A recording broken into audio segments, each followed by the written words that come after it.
जय हिंद दोस्तों आप सभी का हमारे यूट्यूब चैनल पर बहुत बहुत स्वागत है। दोस्तों यहाँ पर हम बेसिक मैथ की प्रिपरेशन करते हैं।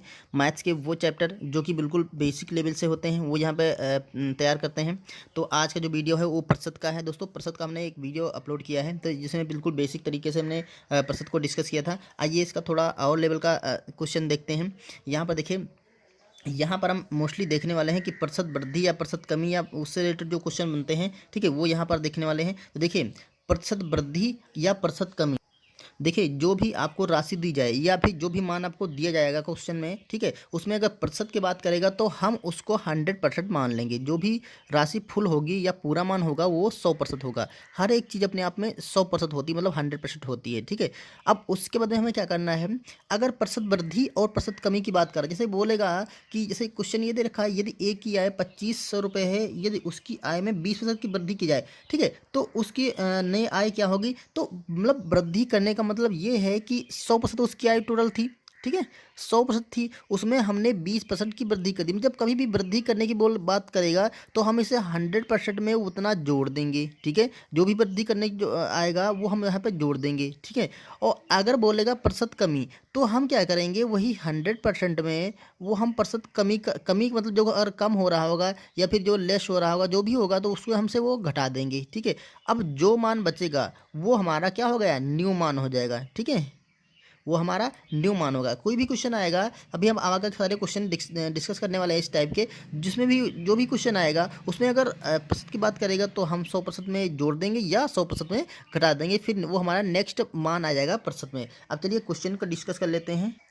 यहाँ पर देखिए दे रखा है, यदि ए की आय 2500 रुपये हो और यदि उसकी आय में 20% की वृद्धि की जाए तो नई आय क्या होगी। अब देखिए, उसने कहा था उसकी ए की आय कितनी थी, ए की जो आय थे इनकम वो 2500 है, 2500 रुपये है, ठीक है। अब उसने कहा है कि उसमें आय में 20% की वृद्धि हो गई। अब 20% बढ़ने का मतलब जो भी ये उसकी इनकम है, हमने बताया कि जो भी इनकम होगी वो 100% होगी। आपकी 100% इनकम थी, उसमें कह रहा है 20% की वृद्धि कर दी गई। तो जब इसके इंक्रीमेंट हुआ 20% का, तो ये क्या होगी आपकी, बढ़ करके हो जाएगी, इसमें से जोड़ देंगे हम, तो ये बढ़ करके हो जाएगी 120%, ठीक है। उसकी आय क्या हो गई, 120% हो गई, मतलब 100% था, 20% की वृद्धि हुई तो 120% हो गई। अब क्या कह रहा है कि नई आय क्या ज्ञात कीजिए, तो नई आय क्या हो जाएगी, अगर 2500 रुपये था, ठीक है, अब 2500 का हो गई वो 120%, तो इसका हम निकाल लेंगे सिंपली 120%। तो 120% निकालने के लिए क्या करेंगे, 120 से मल्टीप्लाई और नीचे प्रतिशत को हटा के नीचे 100 कर देंगे। हमने पहले वीडियो में डिस्कस किया था कि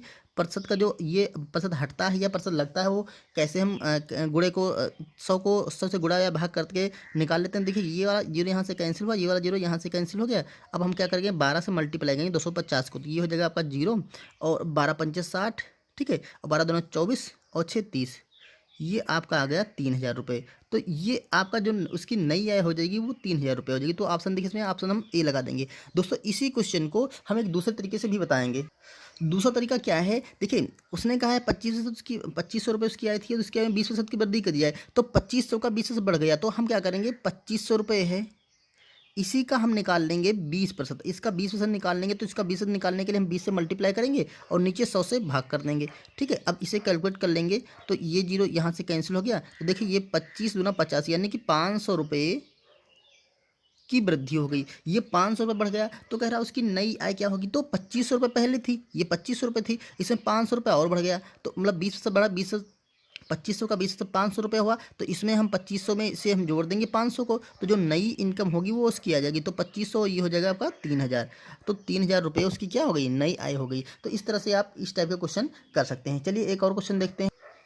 देखिए यहाँ दे रखा है, यदि स्कूल के 400 छात्रों में से 25% छात्र पास हो गए, मतलब 400 छात्र टोटल थे, उसमें से 25 छात्र पास हो गए, तो शेष कितने छात्र बचे। अब शेष छात्र कितने बचे, दोस्तों वही है, इसमें क्या, देखिए 25 छात्र जो थे वो पास हो गए, मतलब निकल गए, तो हमें क्या करना है, इसमें कमी हो रही, छात्रों की प्रतिशत में कमी हो रही, तो टोटल कितने थे, ये हमने क्या कहा, जो छात्र हैं स्टूडेंट की संख्या वो टोटल 100% हम मान लेंगे, ठीक है। 100% छात्र थे, उसमें से 25 छात्र क्या हो गए, पास हो गए, तो इसमें से जो 100% में से 2500 क्या चले गए, ये दोस्तों कमी हो गई, 100% था उसमें से 25% की क्या हो गई, कमी हो गई, क्योंकि ये पास होकर निकल जाएंगे, तो जो बचेंगे वो शेष कितने बच जाएंगे, तो शेष बचे छात्र वो कितने हो जाएंगे 75%। मतलब जितने भी छात्र थे उसमें का 75% छात्र बच जाएंगे। तो छात्र देखिए, छात्रों की संख्या कितनी थी, 400 थी। तो 400 का हम 75% निकाल लेंगे तो 75 अपॉन नीचे 100 कर देंगे और इसे कैलकुलेट कर लेंगे। देखिए ये जीरो यहाँ से, ये जीरो यहाँ से कैंसिल हो गया। तो ये अब आ गया 400, 4 गुणे 75, तो ये आ गया 4 पंचे 20 और 4 सत्ते 28, 2 30। तो ये आ गए 376। मतलब अब जो छात्रों की संख्या बचने वाली है वो 300 बचने वाली है, ऑप्शन नंबर बी। अब इसी क्वेश्चन को दूसरे तरीके से कैसे लगाते हैं, देखिए 400 छात्र थे, उसमें से 25% छात्र चले गए, ठीक, मतलब पास होकर चले गए। तो 400 का हम निकाल लेंगे, 400 का 25%, तो ये निकल के आएगा, यहाँ लिखिए 400 गुणा 25 बटा 100 कर दीजिए और ये कैंसिल हो गया जीरो। तो देखिए ये आ गया 25 चक्कू 100, मतलब 100 छात्र क्या हो गए, पास हो गए। तो ये तो निकल गए। तो 400 छात्र थे, उसमें से 100 छात्र क्या हो गए, पास हो गए। तो शेष कितने बचेंगे, ये देखिए 300 बच जाएंगे। ठीक है, तो आप ऐसे भी लगा सकते हैं और आप ऐसे भी लगा सकते हैं। इस टाइप से आप डायरेक्ट होता है कि आप कितने प्रतिशत को घटा कर या प्रतिशत कमी या प्रतिशत वृद्धि करके लगा सकते हैं। इस टाइप से उसको निकाल करके फिर उसमें जोड़ना या घटाना कर सकते हैं। यहाँ पर देखिए कह रहा है यदि रमेश का वेतन महेश के वेतन से 15% अधिक है, यदि महेश का वेतन 1100 रुपये है तो रमेश का वेतन क्या होगा। अब देखिए कह रहा है रमेश का वेतन महेश के वेतन से 15% अधिक है, तो हमें इसमें क्या करना है, महेश का वेतन जिस किसका दे रखा है, ये देखिए महेश का वेतन दे रखा है, तो महेश का वेतन जो है हम मान लेंगे टोटल कितना होगा, 100% होगा। ठीक है, ये महेश का वेतन 100% रहा होगा। ठीक, यही 100% का मान क्या दे रखा है, 1100 दे रखा है। ठीक है, अब देखो उसने कहा है रमेश का जो वेतन है वो महेश के इससे 15% अधिक है, तो रमेश का जो वेतन हो जाएगा वो इससे 15% अधिक है, मतलब 115% होगा। ठीक है, क्योंकि 15% अधिक है तो हम क्या करेंगे, वृद्धि कर देंगे, तो ये 115% हो जाएगा। अब देखिए ये जब इसका 1100 था, ये इसका 115% है, तो 100% का मान ये है, तो 115% का मान कितना हो जाएगा, बराबर देखिए 1100, इसका 115% निकाल लेंगे तो गुणा करेंगे 115 और बटा कर देंगे नीचे 100 से। अब इसे कैलकुलेट कर लेते, ये जीरो कैंसिल हो गया, तो देखिए आ गया आपका 11 गुणा 15, ये हो गया 15 एकम 15 और 15 एकम 15 एक 16, मतलब 165। अब देखिए यहाँ पर कुछ मिस्टेक हुआ है दोस्तों, यहाँ 115% था ना, वही कुछ गलती हो रही थी। तो ये हो गया 15 11 एकम 11, देखिए फिर से मल्टीप्लाई करते हैं। देखिए 11 पंचे 55 का 5, हाथ से लगेगा 5, 11 एकम 11 और 5 16 का 6 और 11 एकम 11 और 1 12, ये हो गया 1265 रुपये। तो जो रमेश का वेतन होगा वो 1265 रुपये हो जाएगा। ऑप्शन नंबर हम 20 में बी लगा देंगे। अब इसका दूसरा तरीका देखते हैं। देखिए दूसरा तरीका कैसे है, रमेश का वेतन महेश के वेतन से 15% अधिक है, तो रमेश देखिए महेश का जो वेतन है वो है 1100। ठीक है, तो इसका हम निकाल लेते हैं 15%। तो इसका हम जब 15% निकालेंगे तो देखिए ये नीचे डिवाइड करेंगे, ये जीरो कैंसिल हो गया, तो ये आपका आ गया 15 एकम 15 और 15 एकम 15 एक 16, तो ये हो जाएगा 165 रुपये ज़्यादा। 165 रुपये महेश का वेतन क्या है, रमेश के वेतन से ज़्यादा है। तो हम अब क्या करेंगे, इसमें 165 जो महेश का वेतन था, महेश का वेतन देखिए 1100 था। ठीक है, तो रमेश का वेतन क्या होगा, इससे 165 रुपये ज़्यादा होगा, तो ये बन जाएगा आपका रमेश का वेतन। तो ये देखिए जोड़ लीजिए, तो ये बन जाएगा आपका वही 1265।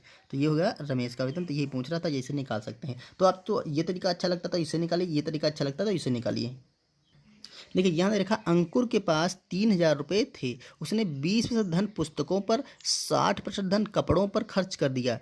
अब अंकुर के पास कितना धन शेष बचा। अब देखो 100% जो अंकुर का टोटल धन था वो 100% था, 100% का मान मतलब 3000 रुपये उसके पास था। अब उसने खर्चा क्या कर दिया है, उसने 20% धन कपड़ों, 20% धन पुस्तकों पर और 60 धन कपड़ों पर, मतलब 60% और 20% ये परसेंट इतना मान जो उसने क्या कर दिया, खर्च कर दिया। तो ये देखिए टोटल हो गया 80%, मतलब उसने 80% धन खर्च कर दिया। तो अब 80% धन खर्च कर दिया तो बचा क्या, उससे पूछ रहा है उसके पास कितना धन शेष बचा, शेष बचने की बात पूछ रहा है। तो शेष शेष कितना बचा रहा है, उसका देखो 100% था, उसने 80% खर्च कर दिया, तो जो बचा है वो आपका परसेंटेज में आएगा 20%, मतलब जितना उसका पास धन था उसका 20% धन उसके पास बच गया है। तो यहाँ पर निकाल सकते हैं आप शेष रुपया, जो शेष धन होगा वो क्या हो जाएगा, देखिए 3000 का 20% ही बच जाएगा। तो इसे निकाल लीजिए, यहाँ पर लिखिए 3000 और गुणा 20 बटा कर दीजिए 100 से, ये जीरो यहाँ से कैंसिल कर दीजिए, 2 जीरो कैंसिल हो जाएगा। अब 2 और 300 की मल्टीप्लाई कर दीजिए, ये आपका आ जाएगा 600। ठीक है, तो 600 रुपये उसके पास हम शेष बच जाएगा। तो ऑप्शन नंबर देखिए हम डी लगा देंगे। ओके दोस्तों, इसका दूसरा तरीका ऐसे निकाल सकते हैं। देखिए इसका 80% उसने खर्च कर दिया तो इसका 80% निकाल लेंगे, तो 80% निकलेगा 8 × 24 मतलब 200, ये सॉरी यहाँ पर मल्टीप्लाई करेंगे 80/100 करेंगे, ठीक है। तो ये आपका निकल के आएगा 8 × 24 मतलब 2400 रुपये उसने खर्च कर देगा, ठीक है। 2400 खर्च कर देगा, तो 2400 इसमें से घटा देंगे तो आपका 600 ही बचेगा, जो 600 बच जाएगा वही। तो आप ऐसे अच्छा लगता तो ऐसे लगाइए, वैसे अच्छा लगता तो वैसे लगाइए। तो दोस्तों ये थे कुछ क्वेश्चन जो कि हमने प्रतिशत वृद्धि या प्रतिशत कमी से रिलेटेड आपके साथ शेयर किए। उम्मीद है वीडियो पसंद आया होगा, क्वेश्चन समझ में आए होंगे। दोस्तों अगर वीडियो पसंद आए तो लाइक करिए, चैनल पर नए हैं तो सब्सक्राइब करिए, ठीक है। मिलते हैं नेक्स्ट वीडियो में प्रतिशत का तीसरा भाग लेकर के, जिसमें किसी और टाइप के क्वेश्चनों को डिस्कस करेंगे। तब तक के लिए थैंक यू।